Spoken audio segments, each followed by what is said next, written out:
Praise the Lord. கர்த்தருக்கு மகிமை உண்டாவதாக. இந்த நல்ல காலை வேளையில் கர்த்தருடைய வார்த்தை மூலமாய் உங்கள் யாவரையும் சந்திப்பதிலே நான் மிகுந்த மகிழ்ச்சி அடைகிறேன்.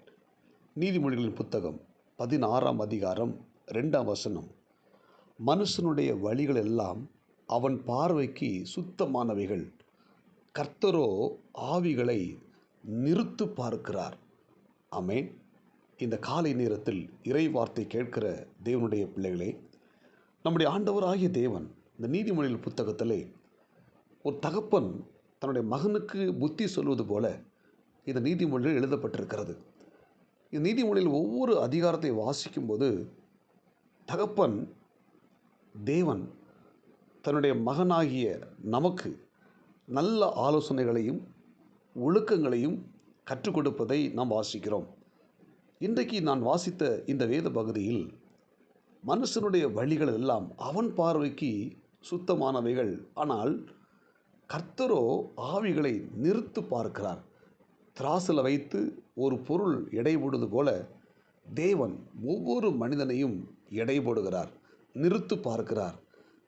நிறுத்து பார்க்கும்போது நாம் எப்படிப்பட்டவர்களாக இருக்கிறோம், தேவனுடைய பார்வையில் நாம் எப்படிப்பட்டவர்களாக இருக்கிறோம் என்பதை நாம் இன்றைக்கு ஆராய்ந்து பார்க்க வேண்டும். ஒருவேளை நம்ம எடுக்கிற முடிவுகள், நம்ம எடுக்கிற யோசனைகள் எல்லாம் அது நம்முடைய பார்வையில் சரியாக தோன்றும். ஆனால் தேவனுடைய பார்வையில் நம்ம எடுக்கிற ஒவ்வொரு செயல்பாடுகளும், ஒவ்வொரு காரியங்களும் அது சரியானதா என்பதை நாம் இன்றைக்கு அலசி ஆராய்ந்து கொள்ள வேண்டும்.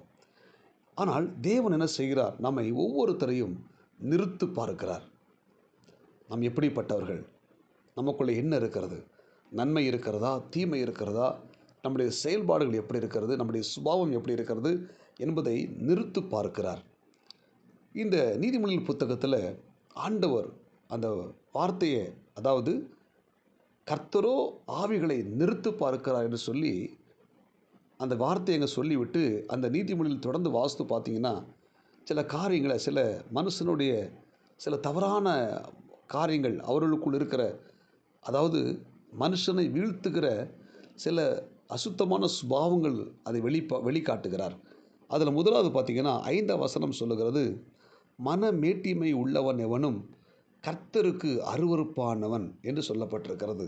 ஆமென். மனம் மேட்டிமை.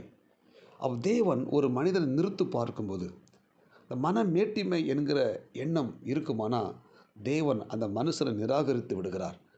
அன்புக்குரிய தேவனுடைய பிள்ளைகளே, ஒருபோதும் நமக்கு மன மேட்டிமை வந்து விடக்கூடாது. ஆமென். மன மேட்டிமை இல்லாமல்